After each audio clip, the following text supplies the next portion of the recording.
Hello, welcome back to a live edition of the Trish Regan Show. As always, we are proud to be sponsored and brought to you in part by LegacyPMInvestments.com. LegacyPMInvestments.com, 1-866-589-0560. That is their number if you're interested in investing in gold or silver today. We have a special surprise coming up because Charles Thorngren, the CEO of the company, is going to be here. So I tell you that because get those questions ready. As I said, this is live. I'll be taking your questions live. He'll be taking your questions live. So that's coming up. But before we go there, welcome to the show. Make sure you subscribe and think about this. The GOP is fighting back, getting ready to actually fight fire with fire. I mean, you consider how insane, how crazy this is. Donald Trump making the point just the other day about Biden actually being dangerous to democracy. And I'll tell you this, he's right. Because if one state can suddenly say, you know what, we don't like him, we don't like her, and get someone off of the ballot because of it, then who's to say that every state couldn't do that? In fact, why not Texas? I mean, Texas is pretty mad. Texas is very mad that they've got such a challenge with the immigration situation there. We've seen all the video over and over and over again. They've even had to now divert resources. Think about that. They're diverting resources from commerce, from the Commerce Department, where you had CHP helping to control some of the trains, and they're putting it down to the border because they can't handle the influx. This is the federal government. I mean, the federal government is in way over its head. It's worse than it's ever been. There are estimates of some 8 million people that have come in just this year alone illegally. I realize, people want to challenge those numbers, whatever it is. I don't care if it's 1 million. I don't care if it's 100,000. I don't care if it's 8 million. 8 million is bad. But the point is, we're a country for a reason, and we need borders. And we need to know who's actually here. So this is an issue in Texas, so much so that the Lieutenant Governor, Dan Patrick, is now saying, hey, you know what? You want to take Trump off the ballot in Colorado? Well, why can't I take him off the ballot in Texas? Thank you very much. Let's play this clip. Then the magistrate will send them back and will escort them to the border. And they have a choice. They can go to jail or they can go back. And if they go back and try to come back again and we arrest them again, the penalty gets even higher. We're fed up. In fact, seeing what happened in Colorado tonight, Laura, makes me think, except we believe in democracy in Texas, maybe we should take Joe Biden off the ballot in Texas for allowing 8 million people to cross the border since he's been president. Disruptive. Think about that. Okay, so you know what's good about this? Now, let me start first with the premise that none of it's good, right? Because Colorado never should have done what it did. And I get it. You don't want to necessarily do a tit for tat thing. But the reason it's important is somebody's got to expose the insanity of what has happened. Because Colorado did a really asinine thing. And they are costing us, taxpayers, again, by ensuring that it's got to go to the Supreme Court. I mean, think about the wasted energy now being put onto this. But it's got to go to the Supreme Court, where likely the Supreme Court is going to say, okay, Colorado, you are way out over your skis. Way out over your skis. But in order to really help ensure that everybody understands how insane this is, in fact, maybe it's important that everybody look at this right now. I mean, DeSantis sort of kind of entertaining the idea down in Florida. He spoke recently about this. I mean, by the way, the guy's like, Harvard and Yale, don't hold it against him. Don't hold it against him. But he did get an Ivy League education as a lawyer and was part of the JAG program. So he has some understanding, shall we say, of the Constitution. And he's now starting to look at it too, because he's like, well, this is kind of wild, right? It's wild. So I would not be surprised, and I play this clip for you. He's not actually coming out and saying it yet, but with Texas considering it, would Florida consider taking Joe Biden off the ballot in a fire per fire move? Let's listen to Governor DeSantis right here. Look, on all these things, what you're seeing the left do is they will use the power of the state to advance their agenda. And you see that with the Colorado Supreme Court. I mean, look, if somebody's convicted or something of some of these things, There was no trial on any of this. They basically just said, what, you can't be on the ballot? I mean, how does that work? What's the limiting principle for that? Why could we just say that Biden can't be on the ballot because he let in 8 million illegals into the country and violated the Constitution, which he has? Could we just say, oh, well, they have money coming to Hunter, whatever? So I think the U.S. Supreme Court is going to reverse that. But here's the larger thing of what the left and I mean, think about all that Biden has done, both the immigration issue, letting all of these people in, which has caused a whole host of other problems that we've talked about at length. You consider even reported and what has been discovered in terms of the allegations against him from the House Oversight Committee of the money that was being infiltrated among the Biden family members originating from the likes of Romania, from Ukraine, from China, with 70 suspicious activity reports, more than 70, filed by major U.S. banks, including J.P. Morgan, his son's LLCs. And by the way, he was getting payments into his own personal accounts from his son's LLCs. I mean, this is like accounting 101. You don't do that stuff. You don't do that stuff. Moreover, you definitely don't allow your son to be collecting and running the risk of having some kind of quid pro quo business. There are a lot of things that you could go after him for right now, and there are a lot of reasons why you might say, you know what, I don't think he belongs on the ballot. Words two can play that game. Can they not?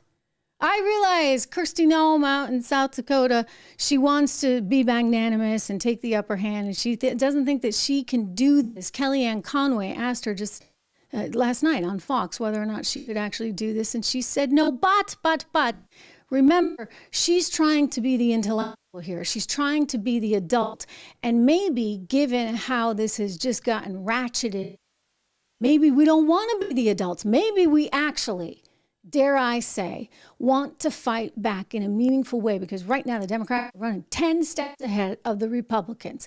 Let's watch Kristi Noem's response to Kellyanne Conway here. Governor Noem, would you be able to bar Biden from the ballot in your state of South Dakota if, say, he violated that part of the 14th Amendment by unfreezing assets for Iran or allowed terrorists to just openly walk over the southern border? I mean, do you think that you'd have that power, or your highest court would have that power? You know, I don't believe so. That's what is so interesting. It's, you know, the process that the court has is a balance to our federal government. It is a balance to our executive branch, a balance to our legislative branch. You know, so us exerting the kind of influence on the court and their decisions to take that kind of action is really unprecedented. So I trust our South Dakota state laws, our Constitution. It gives great guidance to us, and our court system understands that their job is to follow statute and give decisions based on the scales of justice. Okay, so she's taking the high road. I get it. And she has to hope that the Supreme Court is going to take the high road as well. But perhaps one of the ways you can augment and call attention to the insanity of this moment is actually by fighting back in just as ridiculous a way they are doing. I mean, I hate to bring us all down the rabbit hole here, but gosh darn it, look at what they're doing. Look at what they have done. There's a commentator who goes on MSNBC a lot, and he really, really dislikes Trump. He actually called for this aggressiveness maybe about a year ago. I want to go to this soundbite that we have from MSNBC with this guy basically saying, you know, it's time to take the gloves off, and go after Trump and go after the Republicans. Watch. These folks are evil. They have allowed evil into their house with Donald Trump. He has now dominated the party. This evil is spreading. And when you are in a war footing, you have to respond accordingly. It's about time President Joe Biden decided to get tough. It's about time his advisors stop being weak and stop being impotent and not fighting back. What these people want to do to this country is destroy democracy. They want to rig elections. Excuse me. I mean, I hate to point out the obvious here, Mr. Martin, but rig elections, destroy the country. I mean, if Colorado is going to allow Donald Trump on the ballot when the people in the Republican Party overwhelmingly want him as their choice at the top of the ticket, then how is that allowing for democracy? I mean, you look at every single poll that exists right now, Donald Trump is way out in front, way, way, way out in front in every Republican poll. And by the way, he's way out in front in a number of swing states, like 5 out of 6 swing states, when he's up against Joe Biden. Nationally, he's up 2 points per the New York Times Siena poll just this week. So in other words, you have to get in the way of what the people want. Is that the idea? Because this is somehow war. You think they're going to try and manipulate elections and you guys are the ones trying to take them off the ballot? I'm sorry, but this is getting a little wacky. And so my point is, you guys want to play that game, then guess what? We can play it too. Nobody wants to play it, but you're putting conservatives in a position where they have to actually do what's needed for the good of the country. Now, granted, I do believe that the Supreme Court will strike this thing down so fast.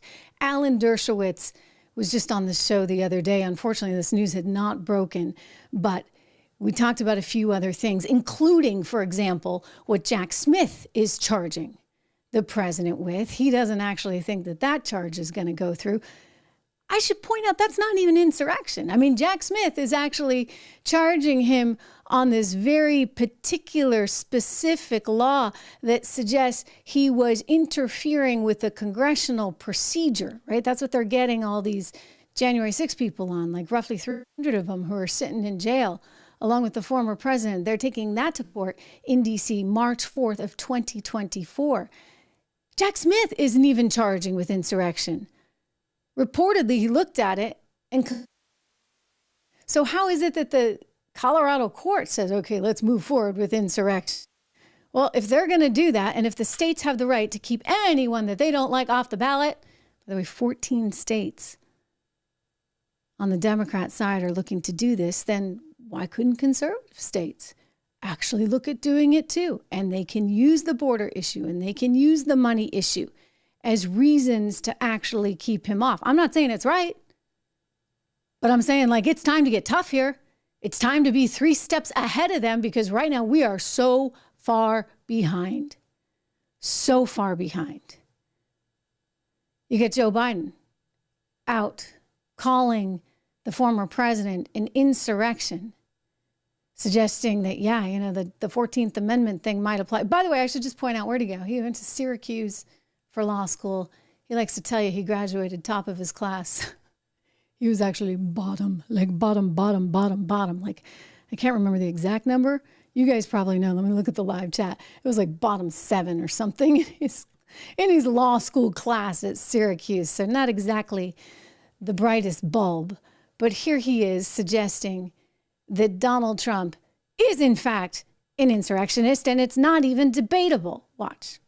Is Trump an insurrectionist, sir?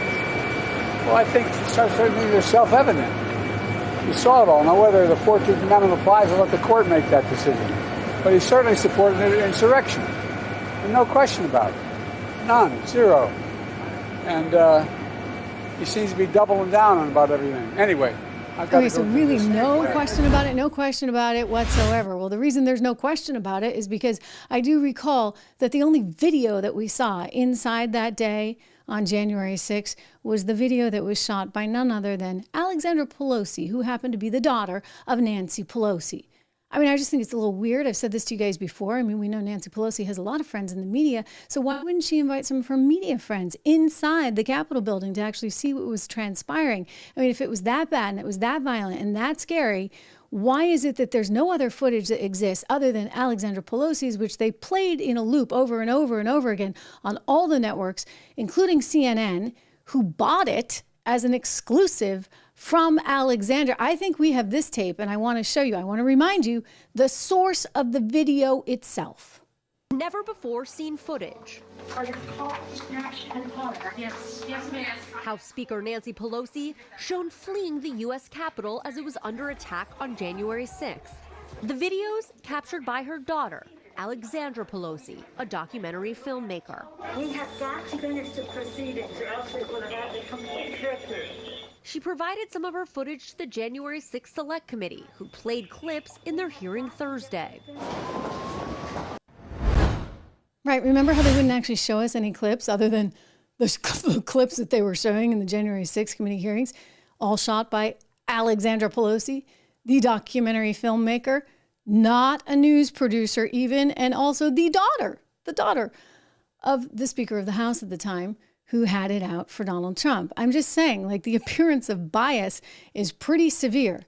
We saw the photos outside. I'm not saying that that was great to see, right? Like, don't get me wrong. We saw all the people outside. That wasn't great. But Donald Trump has made the point in interviews that he tried to go over there to calm things down. The Secret Service wouldn't allow him to. He also has made the point that technically he didn't have the ability to call in the Capitol Hill Police. That was something that Nancy Pelosi had to have done, and she didn't. She didn't. Why didn't she? Does it have anything to do with they're like playing chess and we're playing checkers here? If they're playing chess and we're playing checkers, then we're going to wind up losing again, right? So this is my point. You know what? Get ahead of the game. Be smarter.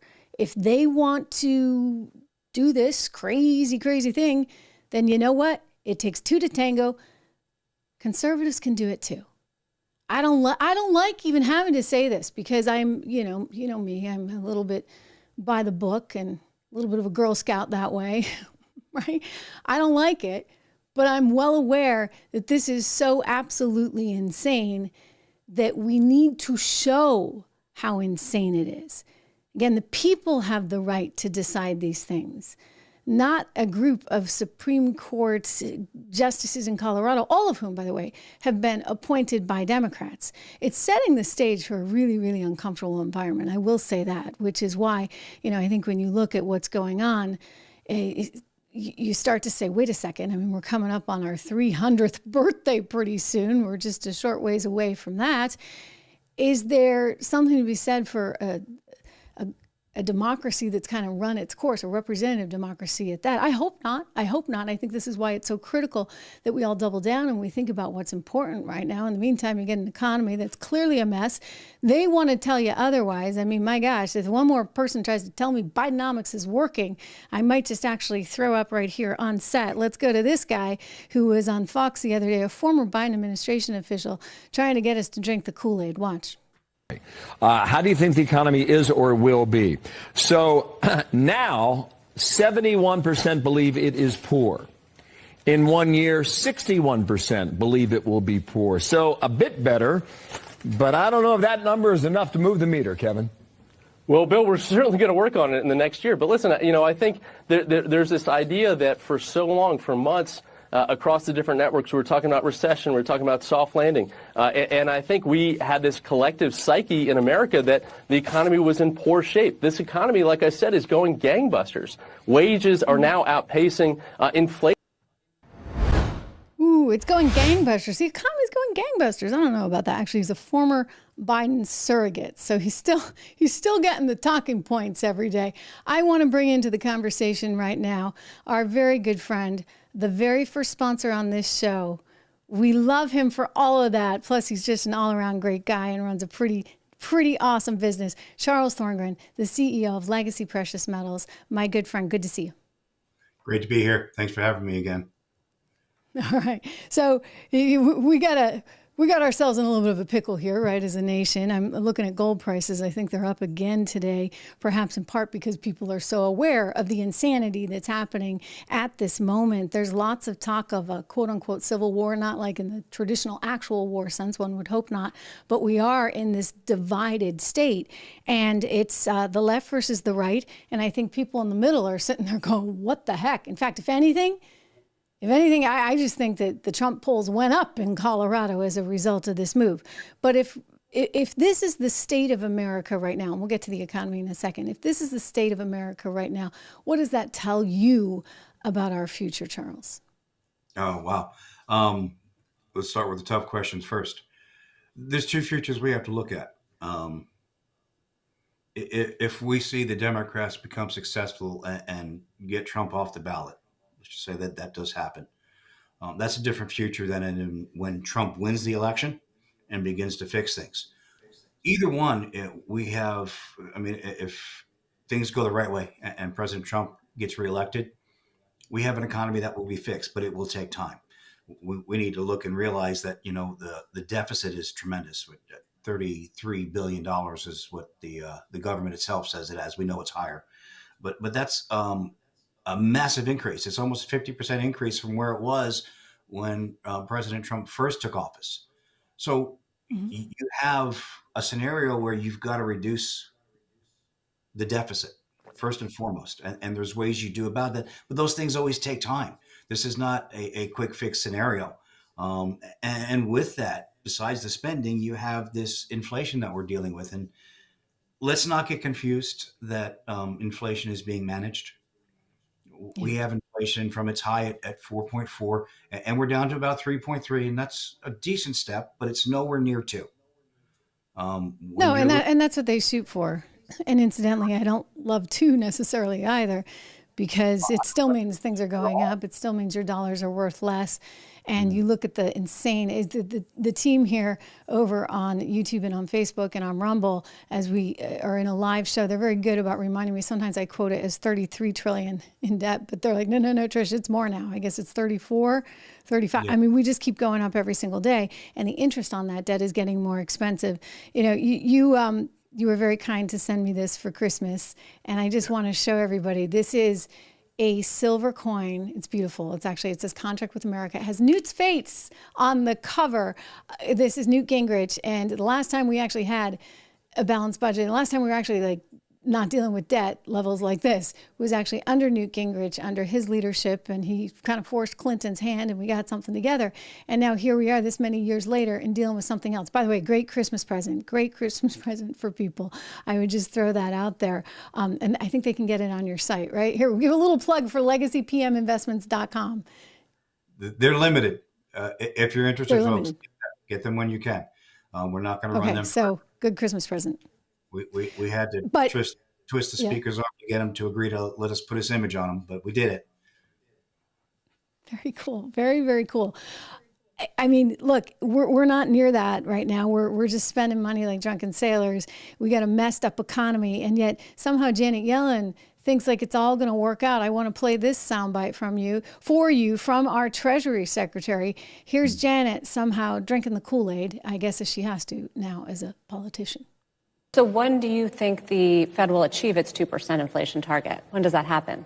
Well, my expectation is that inflation will continue to come down. And I would frankly expect, I don't want to do a precise forecast here for you, but I think when we come to the end of 2024, 2 is certainly, likely to be the first numeral. And I think we're getting a lot closer. What do you think of that, Charles? I mean, do you think that we're actually going to come down like she thinks, or like Mary Daly, by the way, also, who's at she's one of the Fed governors out there at the San Francisco Fed. They're all somehow thinking this is going to work out. What do you say? Yeah, listen, I'll say this. If we get the Fed down to 2% by next December, we get the inflationary numbers down to 2%, I'm going to have to go and do something I probably don't want to do, but I'll probably have to go make a coin for Chairman Powell, because that will be a historic event. Okay. The chances of that happening are next to impossible, but jokes aside, you had the gentleman speaking about how wages are now raising above inflation. Folks, that is inflation. I know. Increases inflation. Your goods cost more because you need to pay people more. And this is the problem with politics today. You have politicians who took one semester of econ and did a pass-fail on accounting and think they can set monetary policy. It doesn't work that way. It's complicated. No, you're totally right. It's always amazing to me. And it was always frustrating as well. I mean, being in the news business as long as I've been in it. First of all, when I would work at networks, and I worked at CBS and NBC, and nobody ever actually wanted to get assigned to the economic stories. I was like always out. I mean, it was my beat, right? So this was me front and center. I mean, Fed Day, I'd be like, this is so exciting. And they're looking at me like, nobody wanted to cover it. It was just like the horse race that was interesting to them. And I'm really just such a policy wonk and dork that I'm like really, really into this stuff. And I mention that only because an indication of how the media is, but also an indication of how these politicians are. Nobody actually understands it. Nobody cares about it. Nobody wants to cover it. And so consequently, they look the other way and we keep racking up all this debt. And I'm sorry, but this doesn't end well. And no, I don't think you're going to have a situation where you get this inflation under control. And by the way, I would be the first to listen. I agree with you. Like, if Powell pulls this off, then he is like basically, he should be worshiped at that point, right? Because that's like a tightrope walk that I don't think can be done. But if he's successful, then for sure, he might even deserve a gold coin at that point. Anyway, like, I'm looking at our comments here. Just, I want to give a couple quick questions to you before we lose you. And then just to the team, we got a few more things to talk about, because I want them to see some of the immigration footage. I want them to see what Oprah's now saying about Biden. So we're going to get to all of that. But guys, this is your chance. We only get Charles on every so often. So if you have any question at all about gold or about silver or about investing, this is your opportunity. So I do encourage you. We've got some people, David wants to know, with $100,000, what percentage should one invest in gold or silver? I bet you, I'm gonna take a stab, Charles, dare I? I'll let you take it away, and I'm nobody's financial advisor. But I would just say, like, it depends maybe on your time horizon, because, if you're older, then maybe you're more concerned about having a conservative portfolio than, say, if, you're 22. I don't know. I'm going to do like the lawyer at the end of a commercial and run through a whole list of criteria to answer that question. That $100,000, is it Sorry, in your David. portfolio? Is that everything that you own? Does that include your portfolio of stocks and bonds? When is your retirement age? What is that money meant to do? Is that money meant for your children? Is that money meant for you to live on? So that's the short list. And this is why I'm going to say this again. Call us, because I'd love to answer every question that you have on that to make sure you have the right information. It could be something where we say, based on what you're doing, should be 5%. It could be more. It's too short an answer to give you here, and I don't want to lead anyone astray. I don't want anyone to hear this and say, someone said they had $100,000 and Charles said that they should put $5,000 in gold and silver, because that's not the right answer. There is no one size fits all. So give us a call. We're easy I'm just to talk. letting people know the number here in the chat, 1-866-589-0560. It's true. I totally agree with you, because you can't just sort of say, all right, this is what you do. I mean, I've heard variations. Some people, as a rule of thumb, will say, okay, you know what, 5% of your portfolio might be in something like gold. And then I've heard others say 10%, even more. I have one friend who represents, who's like an asset manager for a very, very wealthy family. And like, they keep like a third of assets in gold. That might be even like kind of on the extreme. But again, it depends, right? It depends on how much you have, what your time horizon is, and whether this is for your children or future generations or for the here and now. And so you should, feel free to, these guys are great. They're not like high pressure. I talked to your sales team actually, because I was curious initially, and they're wonderful. So I would just say, give them a call, 1-866-589-0560 for people who want to know a little bit more. And his team said not high pressure, and they'll kind of walk you through some ideas. And that's good. It's good to have as many sort of different, I think, resources and experts surrounding you so that you can make the best decision. When you look at gold right now, as I said, as we came into the live stream, let me see where it's trading. I think you and I were talking about this we don't have commercials here. So, we don't have the luxury of me being able to gulp my water. Unfortunately, you have to hear me gulping it on set. But I'm looking at gold, and it's still above $2,000 an ounce, $2,056, up 0.4% right now. Silver trading up as well at $24.65. You've talked about silver in the past as being completely undervalued. You see it as something that should be much, much higher. But what's the reason, in your estimate, for why it should be higher and why it's undervalued? Two things. Silver is so important. And we have a class of people who invest in their alternate investments outside stocks and bonds are going to be cryptos and these newer things. which I'm not saying don't get involved with.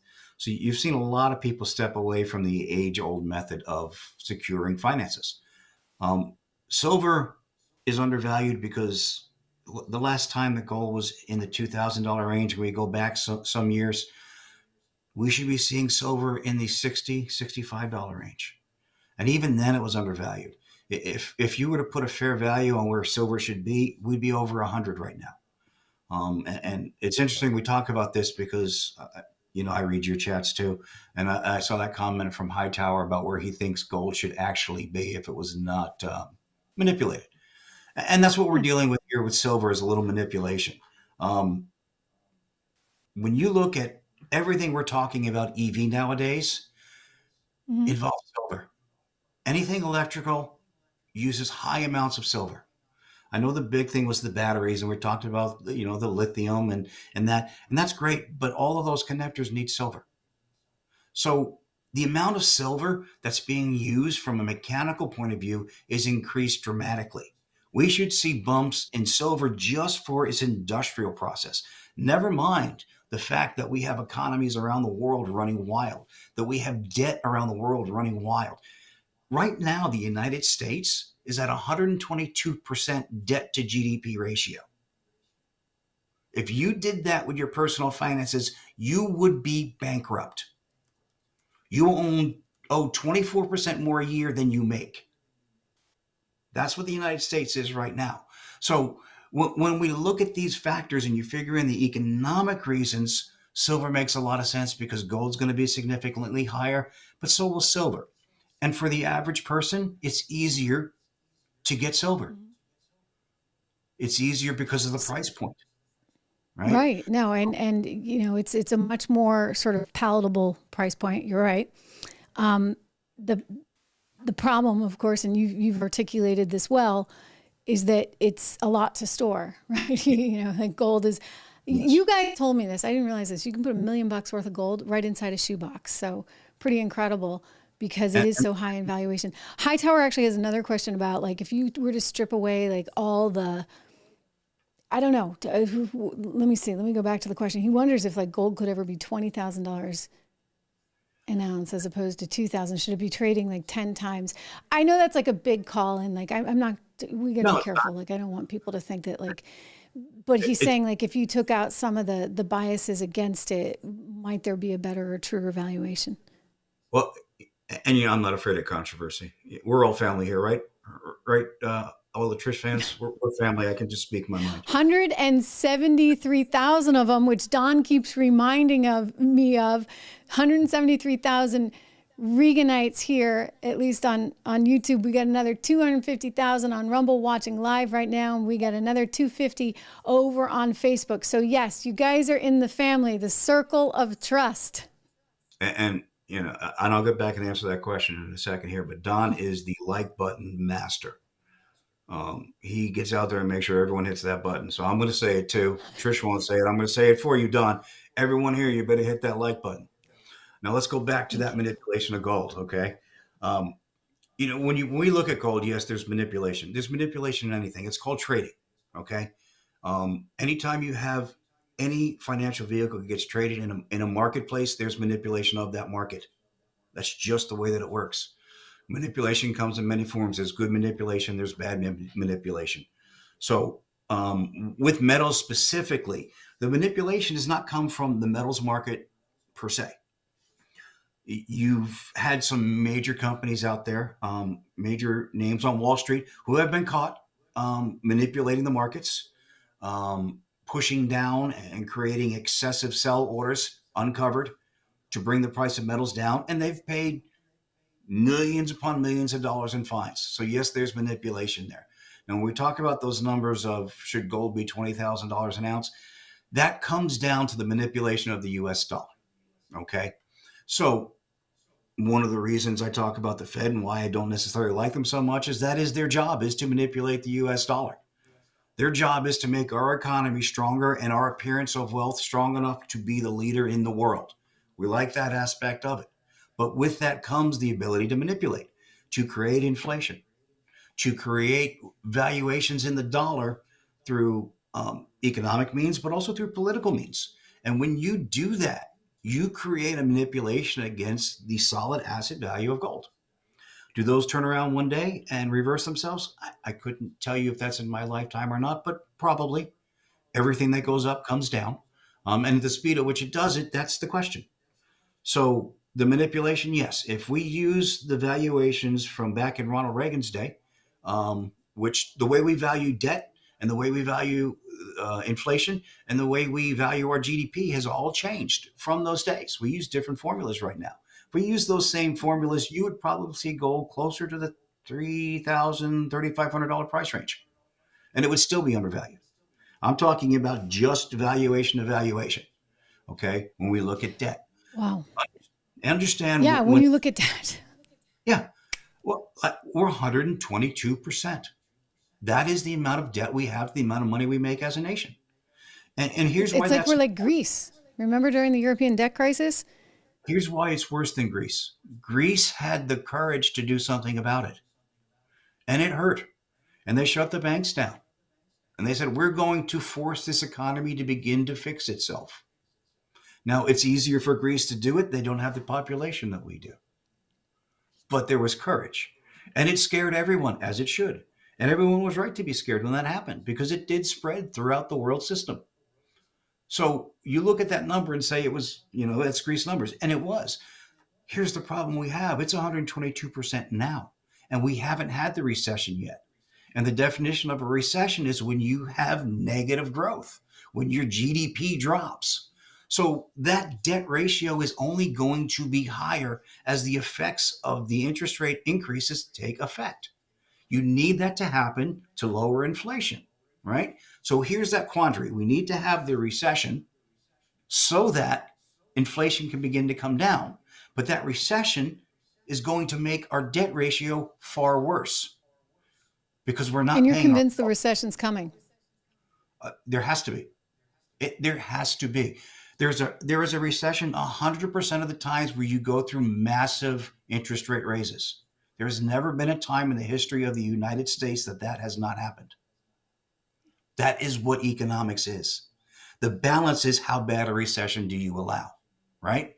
And the recession is going to be worse because we have people out there saying, we're so good, look at everyone's getting raises, but it won't affect inflation, right? So yeah, no, it doesn't make, I mean, that's the stupidity, frankly, of these Biden surrogates.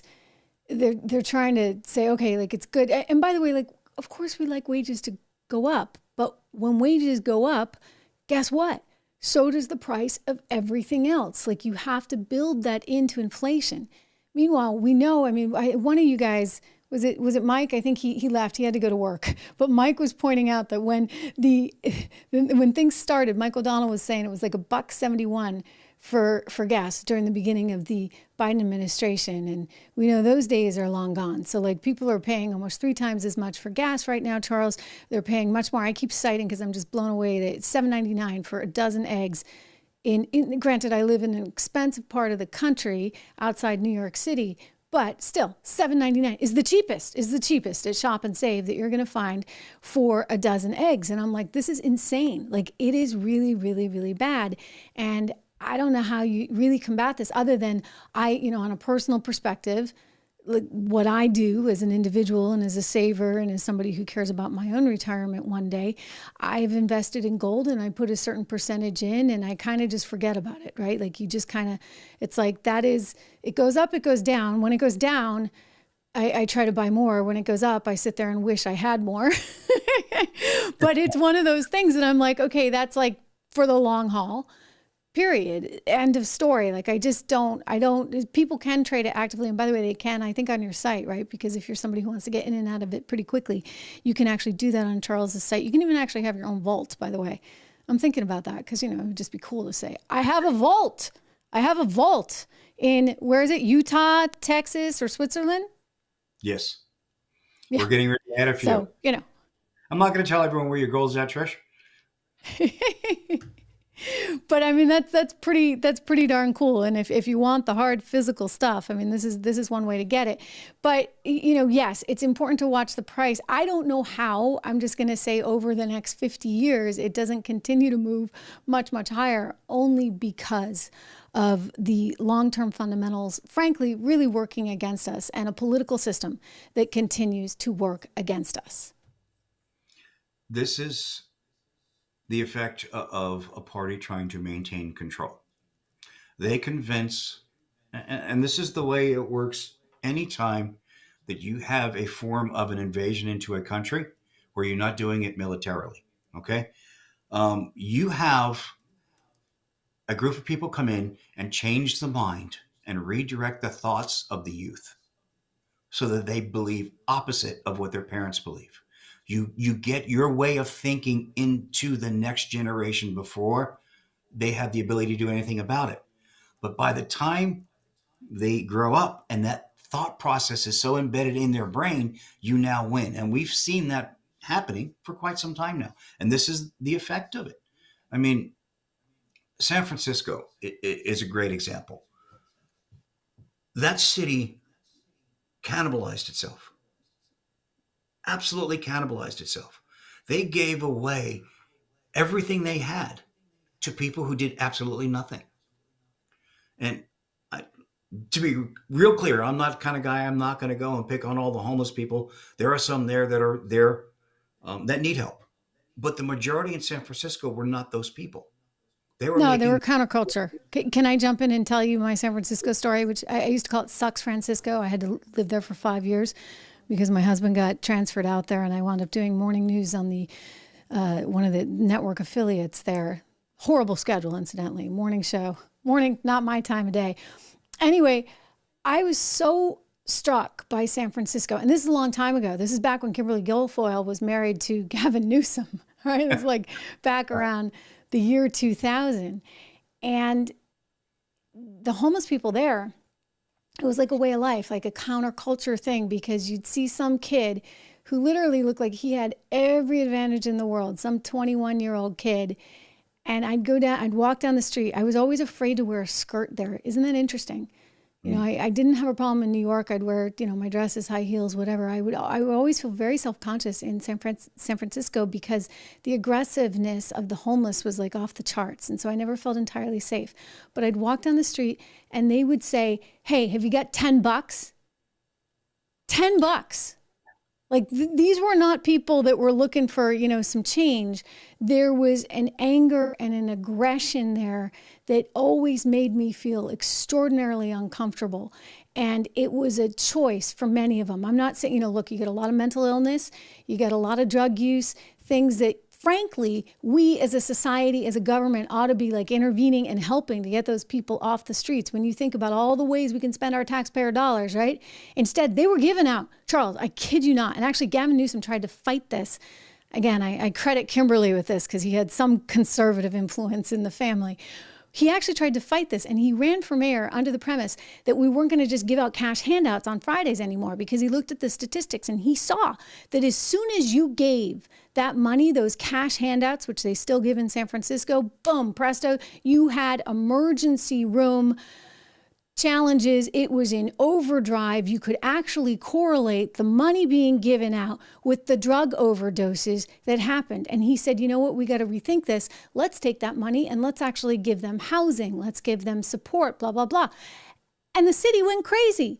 And they said, no can do. And the city council voted it down. I mean, I thought it was smart, right? Like, let's have policies that work for people, that work for communities. Why are we catering to drug addicts and helping them endanger themselves and the lives of others? Why would we do that? Why can't we have policies that actually make economic and moral sense? Part of it is the entitlement of an entire generation, right? Even these homeless people had an entitlement. They felt like they deserved that. They were owed that. And the issue you have with that is we have... Can I hold you on that one thought?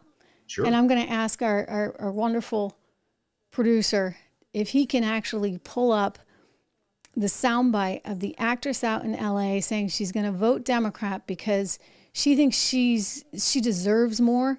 If he's got it, let's see if he can play it for us, because what you just said about people feeling entitled, Charles, this is so darn true, and it's so absolutely wrong and the antithesis of what we should be as Americans.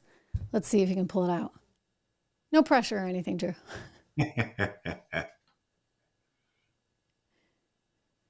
He's going to text me if he doesn't have it. All right, we'll hold off. You know, I'm getting aggressive here because, you know, now that I have a control room, I'm putting everyone through their paces. We'll see if we can do it later. But I've got this great clip of this actress who says, you know, she's going to vote Democrat. She was in Empire. I guess that was her big claim to fame. And she thinks, you know, she deserves more. Okay, you know what? She is a Democrat. I got that wrong. She's not like saying she's going to vote Democrat again. I guess she is a Democrat. My advice to her would be, you know what? You got to keep more of what you earn. And when you live in places like California or New York, you're not going to keep as much. That's just the reality of it. And let me also just add this. Yes, you do work hard. We all work hard. But that's all the more reason for us to keep more of what we earn. I mean, to go back to my good friend Art Laffer and the Laffer curve, for goodness sakes. This is how we do succeed as a society, by allowing people to keep more of what they earn, thereby encouraging them to earn more. And that's, again, whether we're talking about homeless policies in San Francisco, Charles, or whether we're talking about how much people can keep of the money that they bring in the door, it's really kind of a no-brainer. Allow Americans to prosper, encourage them to work.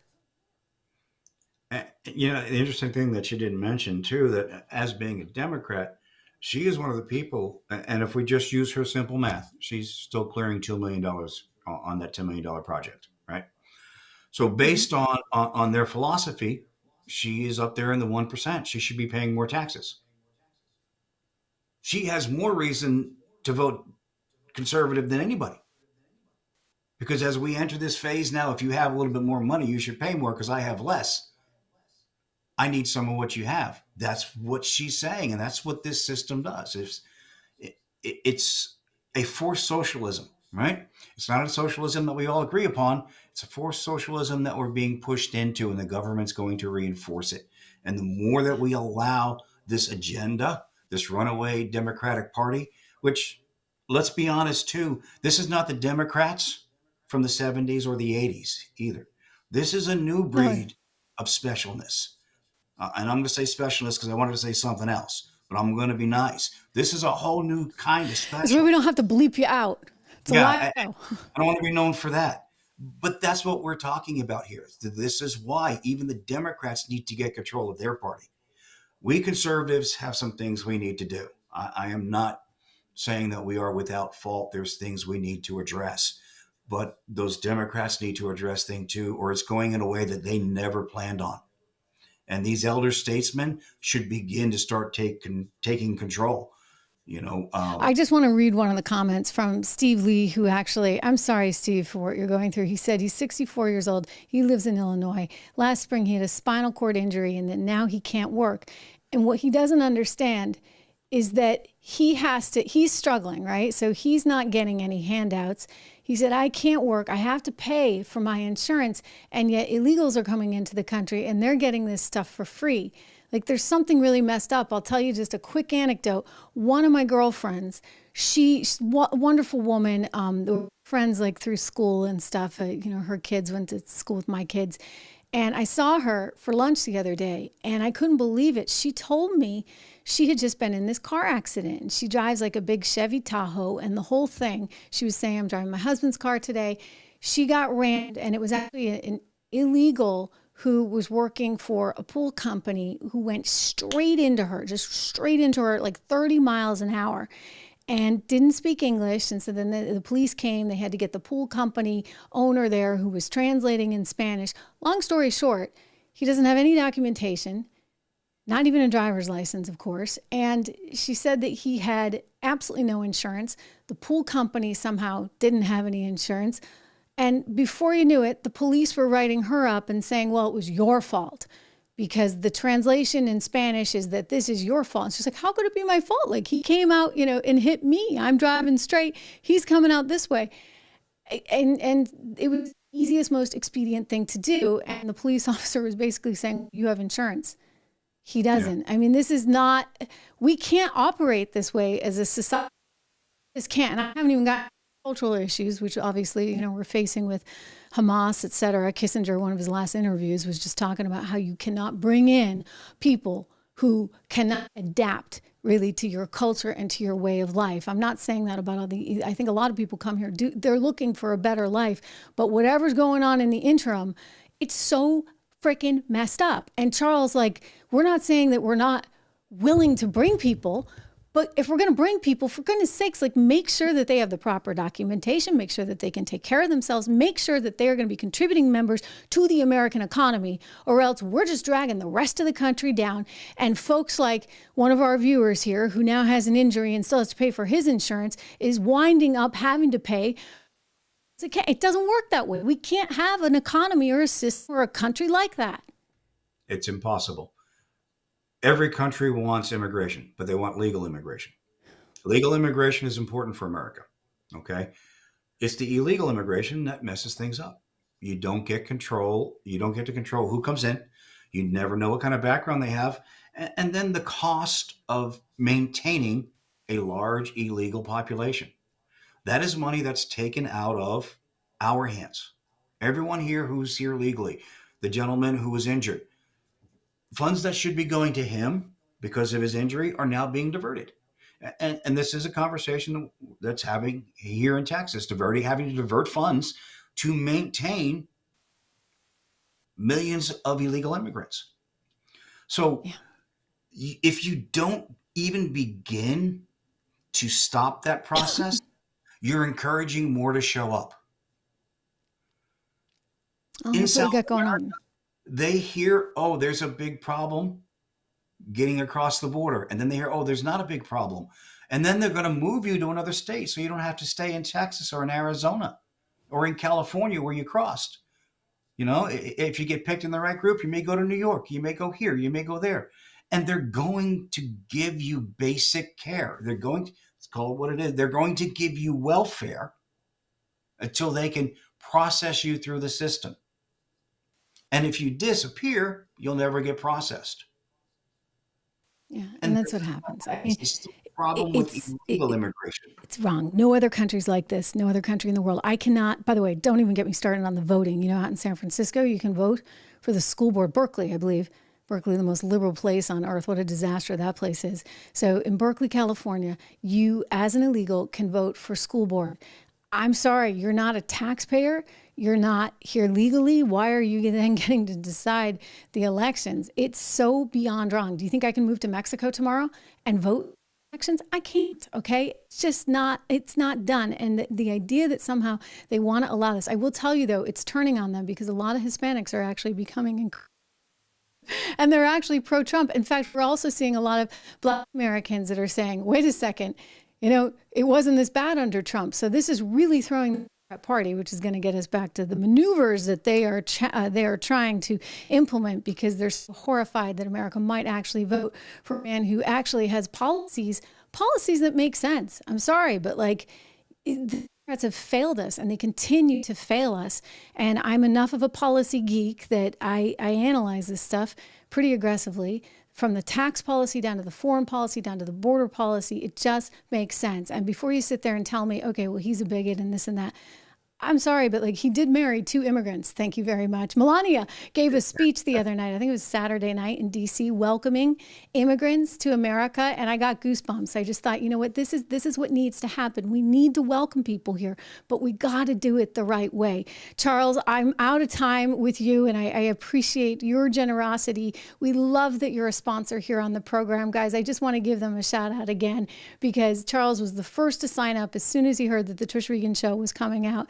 he and his team, they wanted to be part of that. And you know how great they are. In fact, when we were raising money for Israel, Charles, out of his own pocket and also out of the company's pocket, they helped to match your donations. So I think that my show was one of the we gave so much money to Israel. We raised so much money. It was through your generosity combined with what I was doing, with what Charles was doing, what Legacy Precious Metals was doing. So we don't ever forget that. We love you here. And I just want to encourage everyone, if you are looking to invest and diversify in gold or silver, or you just have questions, call them.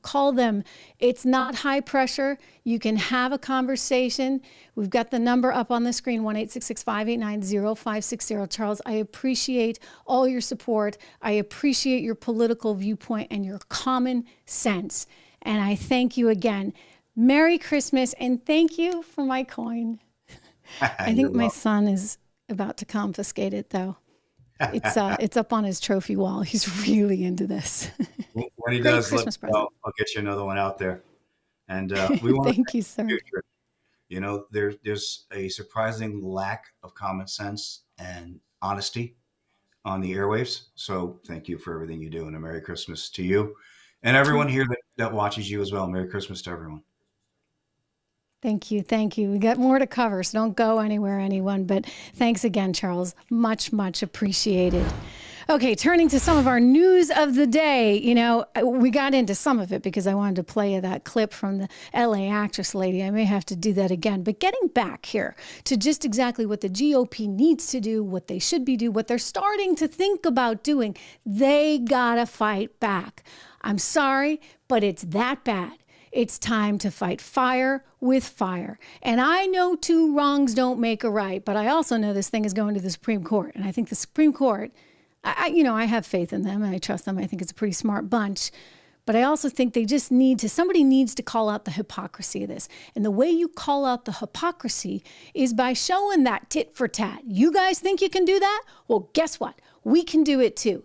If the team has some of this immigration footage, I'd love to be able to show it, because there was a guy from Fox News. I don't know his name. He wasn't there when I was there, but I love his reporting. He's done a great job down at the border. And he was there just this week pointing out that they were having to divert CHP resources, right? Because it's so out of control.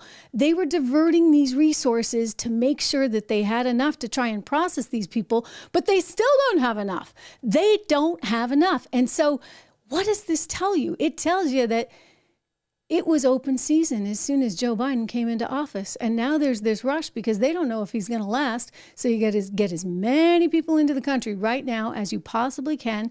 The federal government doesn't seem to be concerned enough about it, maybe because they think that they can possibly turn a state like Texas blue. Good luck. I don't think that's going to happen. But let's go and let's see this Fox reporter who's down there. He was down there actually the other day talking to some of the guys that are coming in. Not gals, by the way, not kids, but a lot of the guys coming in. Many of them didn't even speak Spanish. Many of them were coming from Africa. They were coming from the Middle East. They were coming from all kinds of places, but a lot of them did not even speak Spanish, which was amazing. Haiti was another country.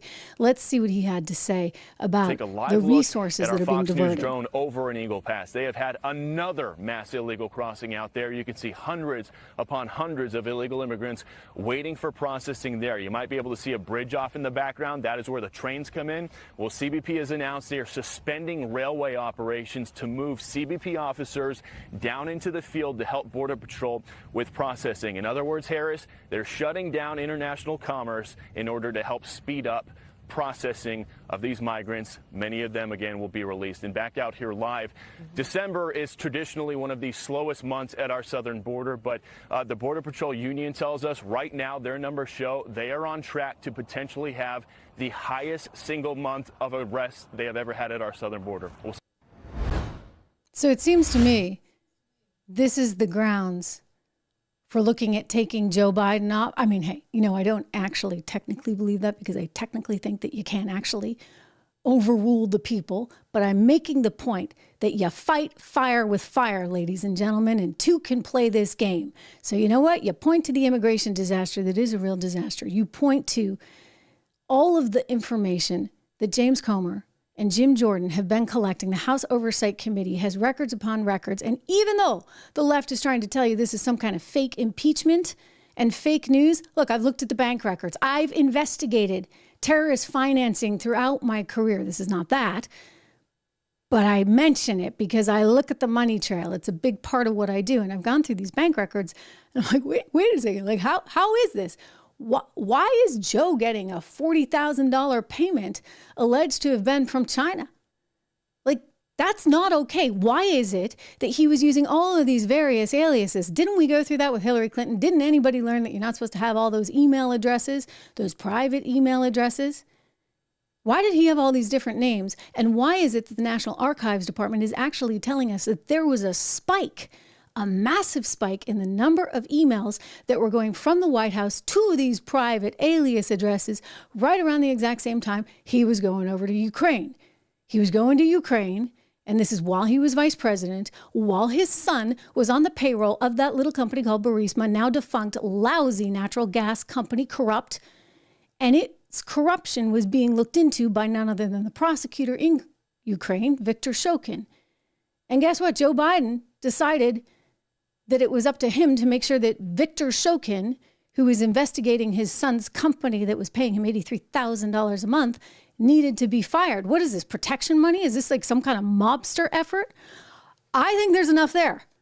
They've now got an impeachment inquiry going. I think it's going to get worse for Joe. I think it's going to get worse for Hunter. And I think if states around the country are smart, they'll start thinking about how they get Joe Biden off the ballot. Not because it's the right thing to do, let me be clear, but because you've got to expose the insanity, the pure, utter insanity.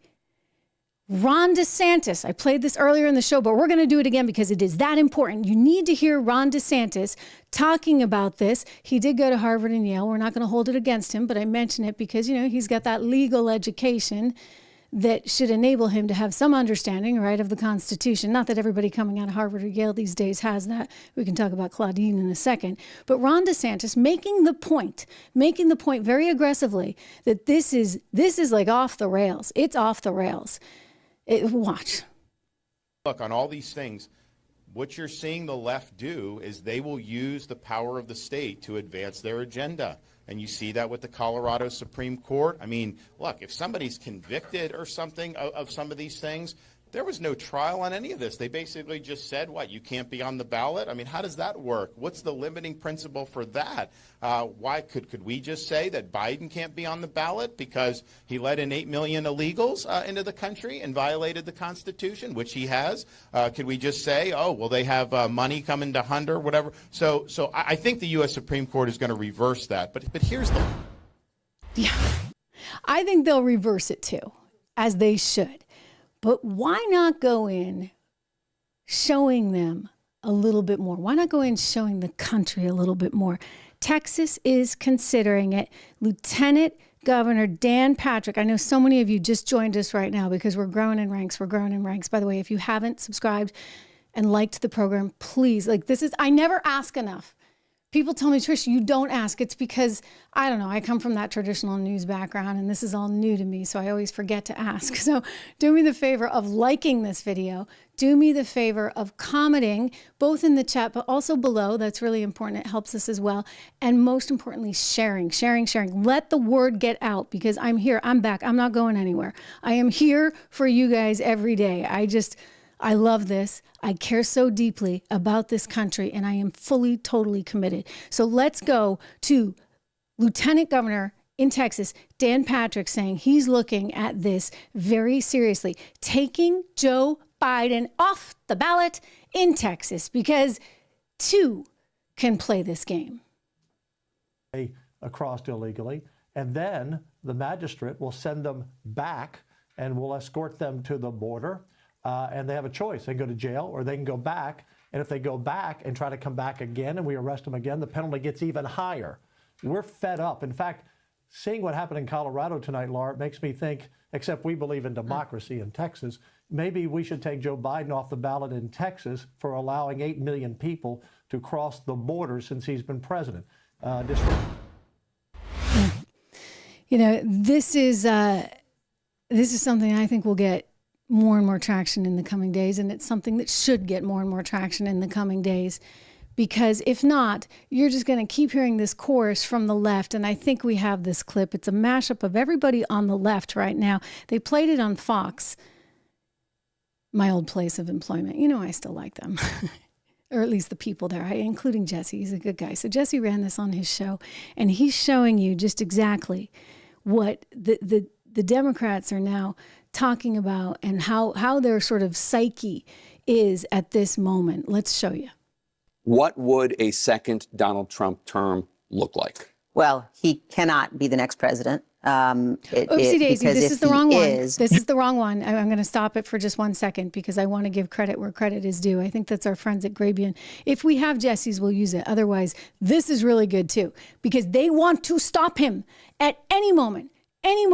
Like he's not allowed to be president. So let's get into the brains right now. We're going to play this exact one that you just saw. Let's get into the brains of the left's psychotic hate against Donald Trump. They are so far out over their skis on this. They hate him with so much venom, and they are willing, whatever it takes, right? Like, it doesn't matter. They are willing to compromise, frankly, our country, our democracy, our Constitution, to do whatever it takes to get rid of Donald Trump and ensure that he cannot be the president. This is courtesy of our good friends, Tom and company over at Grabian, Grabian.com. They put together this wonderful mashup. Let's watch. What would a second Donald Trump term look like? Well, he cannot be the next president because if he is... You can't imagine the things that he's going to do. Mexico, Canada. We can't go to Canada because eventually Canada will become annexed to America. And shoot visitors to the White House. Yeah. That means he can shoot the First Lady.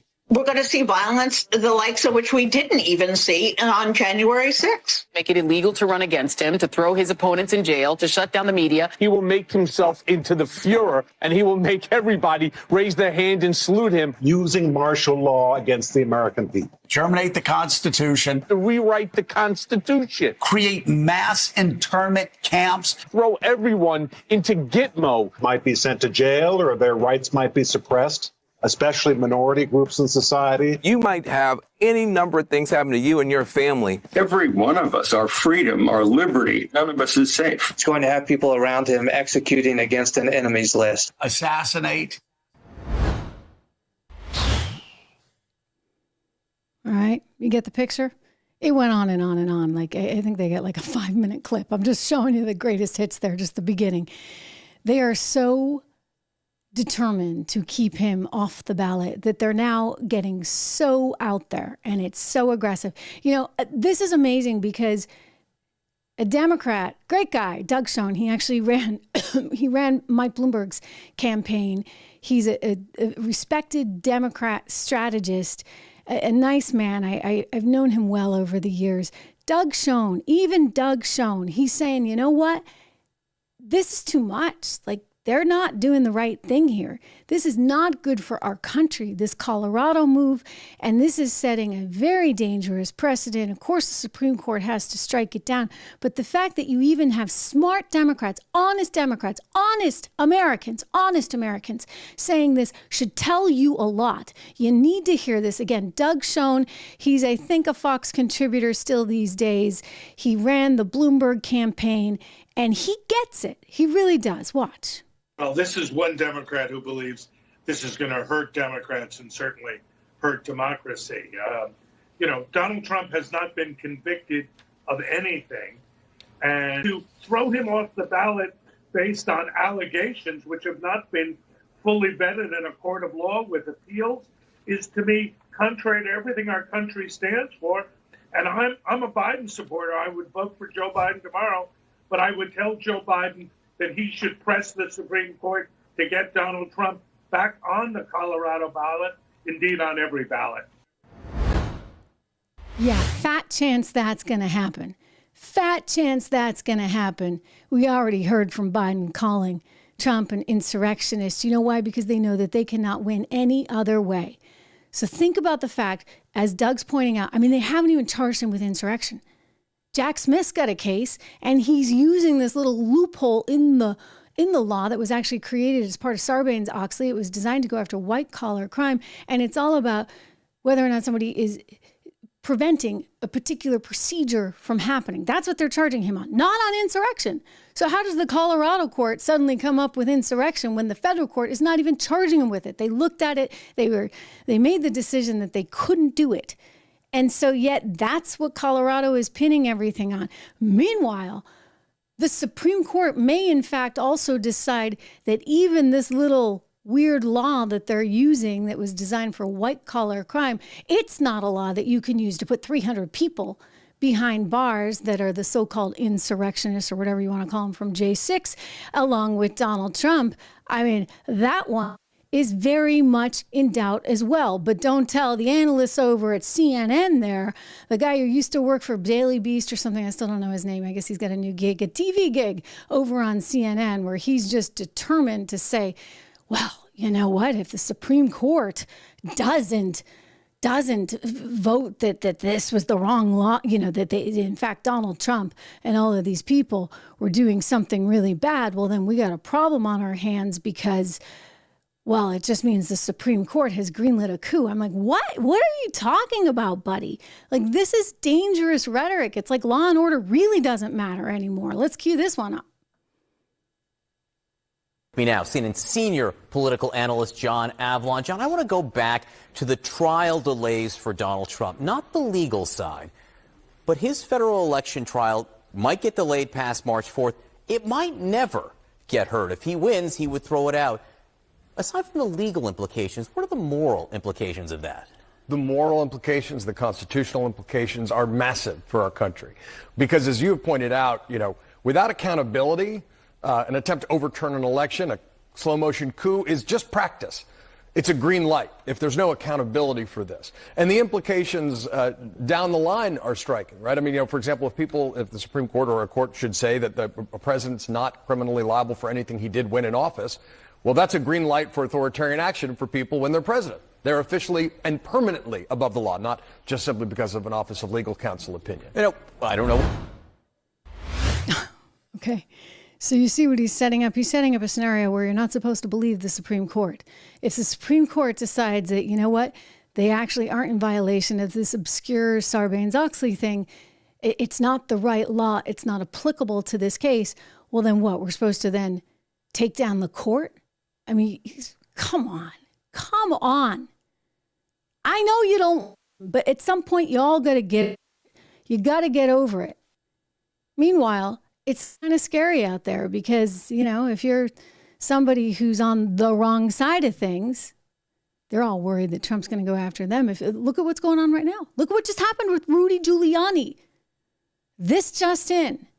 Rudy Giuliani, once America's mayor, has just filed for bankruptcy because he got slapped with upwards of $148 million in a fine by the jury that decided he had slandered a couple of poll workers. $148 million. I mean, this will go to an appeals court, of course, and they'll probably say that this is excessive, et cetera. But what does it do to his life in the meantime?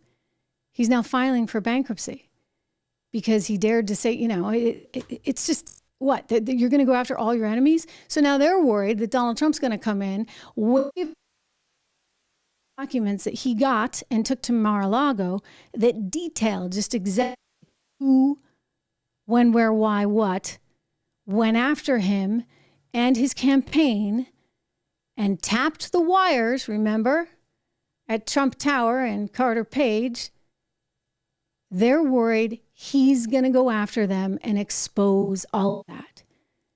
And they're saying he's going to be the guy that's going to... Well, what do you think they're doing? What do you think they're doing when they go after Rudy Giuliani to the tune of $148 million? I think he's got another thing he's up against right now. What do you think they're doing when they're going after Donald Trump and saying, we're going to kick you out of the state of New York. You're not allowed to have any businesses here, period. That's very Chavez-like, very Venezuelan-like. You know what? He didn't like you. You couldn't have your golf course in operation there in that particular area anymore. He took your house. He did this. He did that. This is getting weird, guys. This is getting really weird. And I know we're divided. We're more divided than we've ever been. I actually blame Barack Obama for a lot of that. But this is out of... Look, here's the deal. Joe Biden cannot win in 2024 under current circumstances. So they are grasping at straws. Every single solitary poll is now showing us that people don't like Joe. They don't trust Joe, and they think he's doing a really lousy job. Gosh, the guy, he's looking confused all the time. New video coming into us today of just how confused Joe Biden is. If we have it, I'd love to play it right now.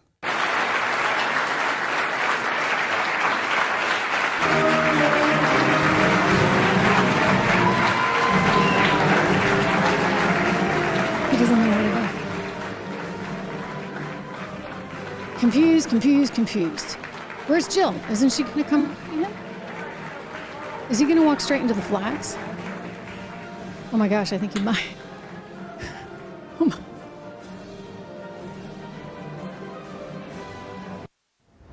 Exit. There was somebody there to escort him and show him the way off. But, you've seen a zillion videos like that. So the feeling is he can't really win this on his own. So they're going to come up with all these that serve as an impediment to something that's very interesting and that just came out today. He can't even muster up support from the woman who Democrats. I'm talking about Oprah, the media mogul Oprah Winfrey. She won't even support him right now. I mean, what's that telling you, ladies and gentlemen? He can't even get an endorsement from Oprah. In fact, she was asked about this. She had some kind of Christmas gathering, and I want you to see it because it's kind of like she shuts it down fast. She shuts it down really fast, and I'm like, wow. I mean, when you can't get Oprah support, really struggling, buddy. Here.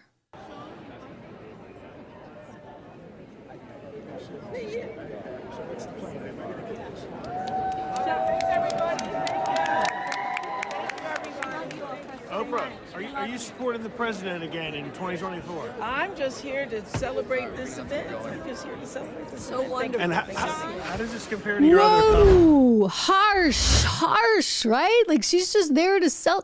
She said, of course. I mean, why wouldn't she say, of course? Like she's a well-known Democrat. She always supports the Democrats. He's going to be the Democrat nominee, right? Why wouldn't she just say, of course, Merry Christmas? Of course. Well, maybe she wouldn't say Merry Christmas. I don't know. Maybe that's not easy enough. She would have said, of course, and let's celebrate this wonderful event, blah, blah, blah. But no, she actually made more news by refusing to actually support the guy. Look, the guy's policies haven't worked. His economic policies haven't worked. I need to show you this clip. We caught a little bit of it earlier with Charles, but I need to show you this clip of an actress who's just tired of working so hard, right? She's tired. She makes a lot of money. She was like a hit star on that show Empire. She makes a lot of money, but she's getting kind of frustrated because it seems that the government is taking and taking and taking, and she's so hard. Unfortunately, it is about work, right? Even in up. Let's play this. Okay, you're tired. You're tired of giving so much money away to Uncle Joe, Uncle Sam, and the system. You're a business owner. Yes, you have to pay your team members. You're a business owner, okay? And yes, you got to give money to Uncle Sam. If you don't like it, then you ought to be voting for somebody else. And I think Black Americans are starting to realize this. I mean, over and over again, you look at some of the statistics coming out of Baltimore with the kids, like they can't even add or subtract or read. It's devastating. And these communities have been served for decades now by Democrat politicians who are all in it for themselves, but don't actually give back to the people in any way, shape, or form. And that is fundamentally wrong. And yet this is what's happened. What do you stuff is all about? Diversity, equity, inclusion, not about being a meritocracy, just about giving a handout because of the color of your skin. What, I'm to assume because of the color of your skin that you're not as talented and therefore I have to give you a handout? Is that what happened with Claudine Gay, ladies and gentlemen, at Harvard University? Harvard University choosing a woman, a Black woman, to become the president of that university because according to Alan Dershowitz, who we spoke the other day with, the Harvard law professor, she checked a whole bunch of boxes. Well, it turns out there's a few problems. One major problem is that she just discovered the First Amendment, literally, on October 7th, because somehow it's fine to go after Jews and to recite that heinous chant there on college campuses, including Harvard. But no, you can't make anybody feel uncomfortable because maybe you misgender them, use the wrong pronoun. Somebody who looks like a boy but wants to identify as they, well, oh my goodness, you can get disciplinary action for that. But you can recite this chant. I mean, come on. Talking about double standards. The other thing that's interesting about Claudine Gay is we've got news today that Congress is now calling for an investigation into Claudine Gay's alleged plagiarism. You see, there's really strict rules about plagiarism, especially at some of these schools like Harvard University. You can get thrown out, you see, if you don't actually attribute your ideas to those who originally came up with the ideas. There's a Black conservative scholar named Carol Swain, and she has been pretty upset about this. She wrote an article in the Wall Street Journal just the other day because it seems that her original ideas, sort of socioeconomic ideas on the Black population in America, they were taken and then corrupted by Claudine Gay. And by the way, it's alleged that Claudine Gay did all this without ever making any citation to the fact that that the other one, Carol, had come up with the ideas. I asked Alan Dershowitz, who's the law professor associated with the school for more than 60 years, about this very issue. I want you to hear what he had to say. Harvard is selective in its attack on plagiarism, and that's why there needs to be an outside investigation of these charges. Some of the charges against her are not valid. She did cite the person, although quoted them without putting quotation marks. That's a minor offense. But if it's true that she lifted whole ideas without giving credit at all, that's serious. And that's why we need an outside investigation. It's not going to happen in Harvard.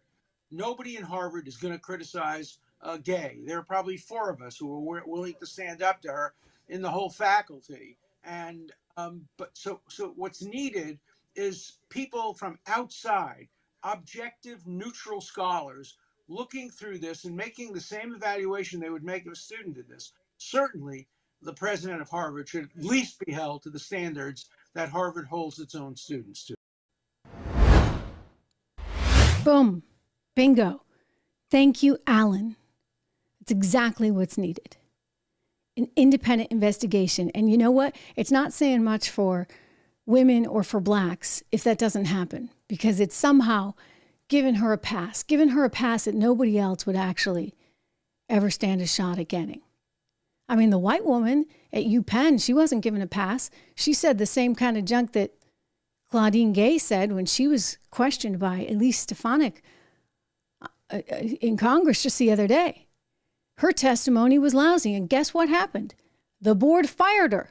Like on the spot. She was fired within some 36 hours of that testimony. But of course, that was the white woman. I guess she was expedient. She could go. Claudine, on the other hand, she gets to live another day, except until, of course, Christopher Rufo did a little bit of reporting. He's somebody who has been sort of a crusader against this DEI stuff in education. And he went back and looked at some of her work, her academic work. And if you go back to the early 1990s, before anybody had the software, right, to discover all this plagiarism, what they found was she lifted entire ideas, or this is what it's alleged, and marketed them as her own. And so that's against the rules at Harvard. And yet she's the president of Harvard. And so will the board do anything? Obviously it should. Obviously it should. And you ought to be asking this question right now, because I know you work hard. I know I work hard. That actress lady that we just heard from, she works hard too. You know what? We all ought to be asking the question, why is it that Harvard University, which has more in its endowment than the GDP of some nations, why is it that our federal taxpayer dollars, our hardworking money, that we pay tax, why does it go to Harvard? Why does it go to Harvard? They've got plenty of money. I mean, hey, if you want to jump on the Bernie Sanders socialist bandwagon, then at Harvard, you can take care of yourself. In fact, Harvard, maybe you should be giving a little bit back to the rest of us. Thank you very much. Harvard University, with this woman who is accused now, this is a pretty big charge, of plagiarism. and just looked the other way when a kid was harassed badly on campus. A kid who didn't deserve that, who was presumed to be Jewish. Maybe he was wearing a yarmulke. He's surrounded by some 15 or 20 pro-Palestinian protesters. And get a load of this, guys. One of them was on Harvard Law Review. And that kid doesn't get any disciplinary action. I'm sorry. What is wrong? What is wrong with our country right now? I'm going to get my Irish up. It's coming. It's coming out. Anyway, I'm going to ask you to subscribe because I always forget to do that. And it's important that I do. It's important that you do. So I'm going to ask you to subscribe. I'm going to ask you, I'll join with Don right now. We are what, 170, how many, Don? 174,000 now on YouTube. That is just absolutely awesome. 251,000 on Facebook. Thank you to everyone on Facebook there.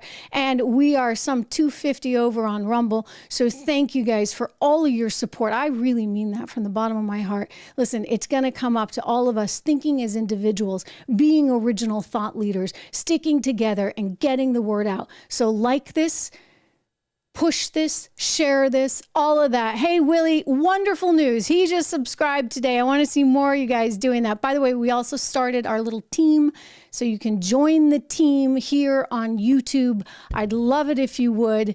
Don, thank you. Don, like, you're amazing. I just have to say, like, you've been here from the very beginning, and he tells me when my microphone's not working. You and Leslie, also Michael Donald, he had to go to work today. But anyway, I love seeing you guys. I love what we're doing here. It's really cool. I will be back tomorrow. Think about what I said. Think about what I said. I think it is high time that we consider actually fighting back. They're playing chess. We're playing checkers. It's time for us to channel, what's that guy? You know, the Russian chess player? Oh, I'm blanking. I know him well. He's been on my show a bunch. Brilliant chess player. Anyway, let's start playing more of a high stakes game. We may not like it, but we've got to do what's right for the future. I'll see you tomorrow.